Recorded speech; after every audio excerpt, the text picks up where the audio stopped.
our contemplation for today. So I wanted to talk to you about one verse from the Gospel of St. John, chapter 12, verse 43, that says, "For they love the praise of men more than the praise of God." When Jesus was describing the Pharisees and why they didn't follow him, why they didn't obey his commandments, he said at the end of his ministry, "For they love the praise of men more than the praise of God." So one thing in the Old Testament that kind of reminds us of this is King Saul. أبونا ممكن تكبر الخط شوية وسمحت؟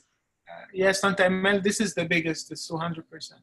مش وصلاني النهارده حتى الويب سايت دخلت لي بالعافية مش عارفة. طب يا حبيبي, thank you أبونا.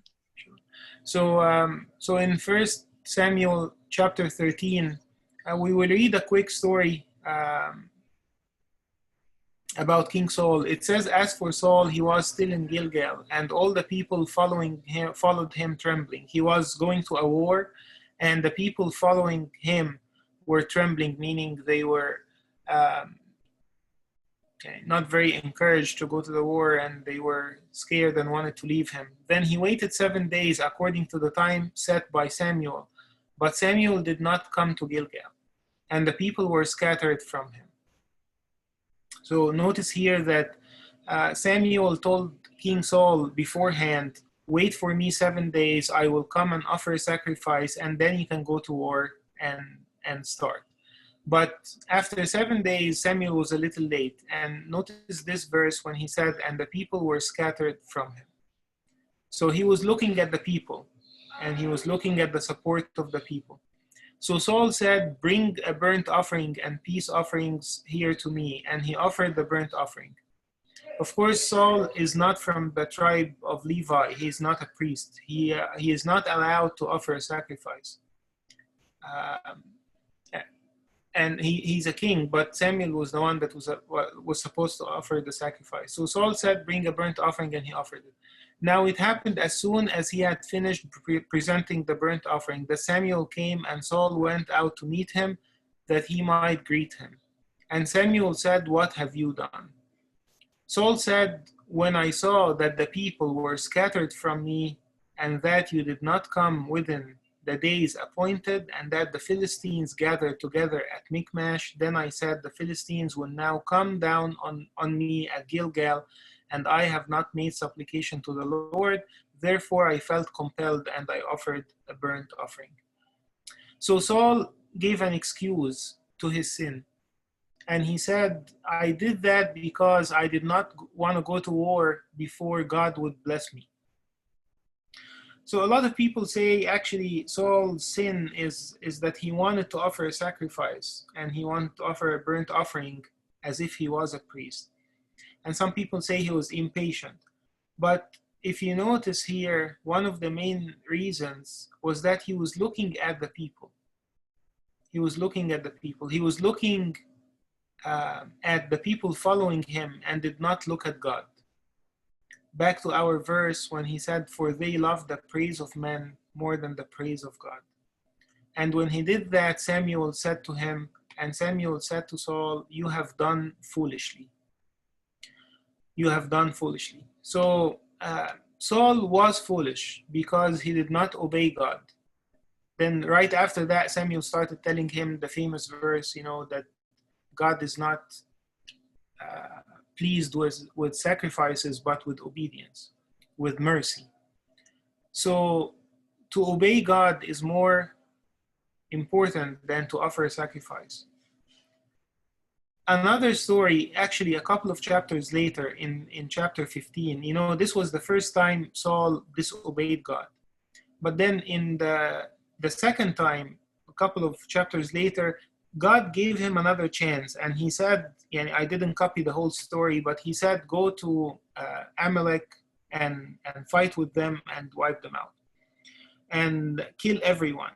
So he went and did that, but then he did not kill some of the sheep because it was good, so he took it, him and his people, and he did not kill the king. So Samuel met him and rebuked him, and he said, you disobeyed God again. And then he said, this time, this is the second chance, so God has taken the kingdom out of your hand and out of your family, and he will give it to someone else who is David.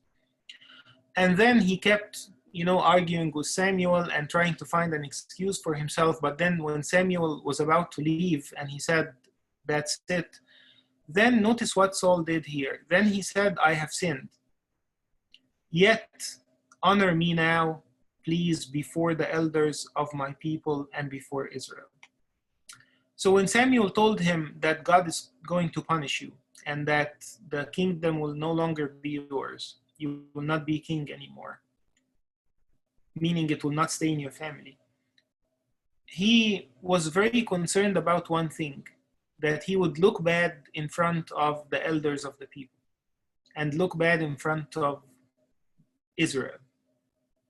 So this tells us, these two stories tell us something very important about Saul, is that he valued what people would say a lot more than what God would say.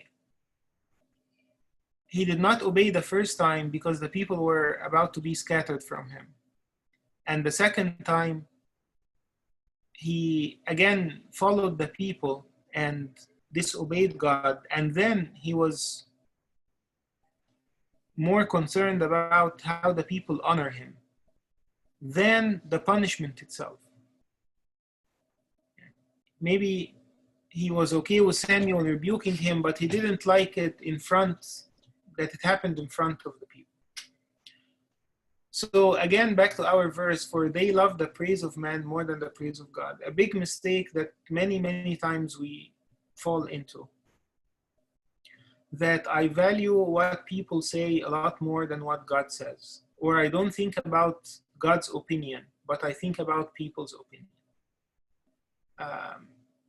This may be the cause of many of our sins and many of our mistakes. And this is something that we need to definitely check and see how we are doing with. Like, is this sin in my life? Because this was the reason that many people did not follow God or followed him from the outside, but actually did not continue because they loved the praise of man more than the praise of God. So an important verse that Jesus said at the end of his ministry to Israel, and that wraps up most of the people in Israel. I will repeat this in Arabic now. النهارده التأمل بتاعنا في الآية في يوحنا 12 عدد 43 لما بيقول المسيح كده جه في آخر الرسالة بتاعته، آخر 3 سنين ونص، وقال كلمة مهمة خالص. كان بيوصف حالة شعب إسرائيل، فبيقول إن هم ما تبعوهوش لأن هو لهم أعين ولا يبصرون، لهم أذان ولا يسمعون، وهكذا. وبعدين بيقول لأنهم أحبوا مجد الناس أكثر من مجد الله. يعني في قصة كده أو قصتين في العهد القديم قريناهم على الملك شاول، إن الملك شاول ده كان غلط غلطتين كبار، وبعد الغلطة التانية ربنا بعت له صمويل وقال له المملكة هتؤخذ منك ومش هتبقى ملك anymore، مش الملك مش هيفضل في العيلة بتاعتك، وربنا هيختار واحد تاني طبعا اللي هو داوود، وهو ده اللي هيستمر كملك هو وعيلته. فالقصة الأولانية دي بتقول إن شاول كان في الجلجال، حتة اسمها الجلجال، والناس اللي كانوا معاه كانوا بيتبعوه بس كانوا مرتعبين، كانوا رايحين يحاربوا الفلسطينيين. فكان صمويل قال له قبل ما يطلع الحرب دي، قال له أنت هتستناني في الجلجال 7 أيام، وفي آخر ال7 أيام أنا هاجي أقدم ذبيحة وبعدين تخش الحرب. فشاول فعلا استنى 7 أيام، بس بيقول بعد ما استنى 7 أيام وصمويل ما جاش في الميعاد، بيقول إن في الآية دي في آية 8 بيقول إن الشعب ابتدى يتفرق عنه. فشاول كان دايما باصص للي حواليه، دايما باصص للناس، مش باصص لربنا. فلما لقى الشعب ابتدى يتفرق عنه، راح قال لهم ايه، انا مش هستنى اكتر من كده، هاتولي الذبيحه، هاتولي المحرقه دي اللي صمويل هيقدمها وانا هقدمها. فطبعا دي كانت أول مرة واحد ملك يتعدى الحدود بتاعته، إن هو مش من حقه إن هو يقدم ذبيحة، اللي من حقه إن هو يقدم ذبيحة اللي هو الكاهن. فخد الذبيحة دي وقدمها، وبعد ما قدم الذبيحة جه صمويل. فجه صمويل في عدد 11 بيقول له ماذا فعلت؟ What have you done؟ فابتدى شاول يدي اعذار لنفسه. قال له اصل انا لقيت ان الناس هيتفرقوا عني. خلوا بالكم هي دي الحته اللي احنا مركزين عليها. طبعا في حاجات تانية بيقول انت ما جيتش، يعني حط اللوم على صمويل، قال له انا استنيتك وانت ما جيتش. وبعدين قال له ان الفلسطينيين يعني هيهاجمونا في اي وقت، فانا خفت. فادى حته عذر كده للموضوع، بيقول له انا خفت ان انا اخش الحرب من غير ما اكون صليت لربنا في الاول. فراح صمويل في الاخر قال له ايه؟ قال له بغباوه فعلت، بغباوه فعلت. بعد كده تيجي قصه تانية، ان هو ربنا حب يدي لشاول فرصه تاني. يعني لو عايزين تقروها هتلاقوها في صمويل الاول اصحاح 15. انا يعني مجرد جبت اخر ايه فيها بس. فاحكي لكم القصه بسرعه. ان هو ربنا قال لشاول روح حارب شعب عماليق. شعب عماليق ده كان دايما من الشعوب اللي بترمز يعني للشيطان او الخطيه، وكان دايما ربنا يقول ليه حرب مع عماليق من دور الى دور. يعني كان ربنا شعب اسرائيل اللي هو يتبع ربنا كان دايما في حرب مع عماليق. فقال شاول روح يعني بيد الشعب ده. ففعلا راح وفعلا انتصر عليهم، بس عمل اخطاء بقى، ما سمعش صوت ربنا. يعني ربنا قال له تبيد كل حاجه، فراح هو بيقول ان هو اباد حاجات كتير، وفي حاجات يقول الشعب استحسنها، زي مثلا الغنم اللي شكلها حلو او البقر او كده، فراحوا جابوها معاهم. وبعدين ربنا قال له تقتل الملك بتاعهم، وهو ما حبش يعمل كده، فراح جاب الملك حي.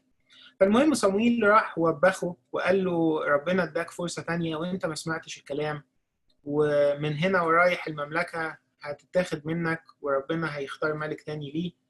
فالمهم قعدوا باك اند فورث كده يارجيو مع بعض، وصمويل يعني في الاخر قال له الحكم بتاع ربنا. فراح شاول في الاخر قال له حاجة عجيبة قوي.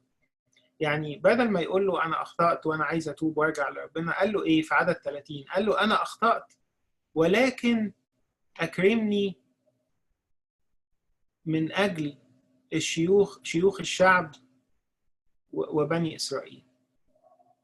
يعني في الوقت اللي ربنا بيقول له فيه انا رفضتك ورفضت اسرتك ورفضت مملكتك، كان شاول اكتر حاجه هماه ايه؟ ان الناس هيقولوا عليه ايه؟ بيقول له اكرمني امام شيوخ الشعب، يعني يقول شكلي هيبقى وحش قدام الناس. فتخيلوا واحد يعني ربنا مديله رساله صعبه قوي، وهو كل اللي همه هيبقى شكلي ايه قدام الناس. لكن دي حاجة كتير قوي بنقع فيها، حتة ان انا مهتم قوي بالناس بيقولوا ايه، والناس هيبصوا لي ازاي، والناس هيقولوا عليا ايه، وهيقولوا ايه على عيلتي، يعني هيبقى رأيهم ايه في اللي انا هعمله. فحاجة صعبة قوي ان الواحد يعني ينطبق عليها كلمة صمويل دي بغباوة فعلت.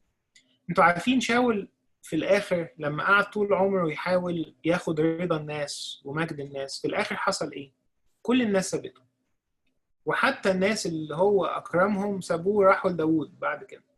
يعني بعد كده بقى الستات يغنوا ايه؟ قتل شاول الوف وداوود عشرات الالوف او الربوات يعني. يعني دي تبين لنا كلمة المسيح كلمة مهمة خالص، لأنهم أحبوا مجد الناس أكثر من مجد الله. لأن هم عملوا كده ما قدروش يجوا لربنا، فهم خسروا كل حاجة. خسروا الأبدية بتاعتهم، وخسروا كمان على الأرض.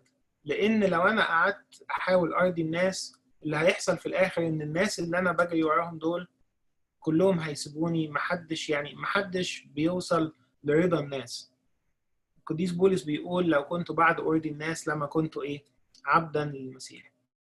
فآية مهمة يا ريت في وقت الخلوة يعني نفكر فيها ونشوف إحنا فين من الآية دي. يعني يا ترى أنا بفكر في اللي ربنا عايزه ولا بفكر في اللي الناس عايزاه؟ آية مهمة خالص، يا ريت إن إحنا نفكر فيها. لإلهنا المجد دائما أبديا.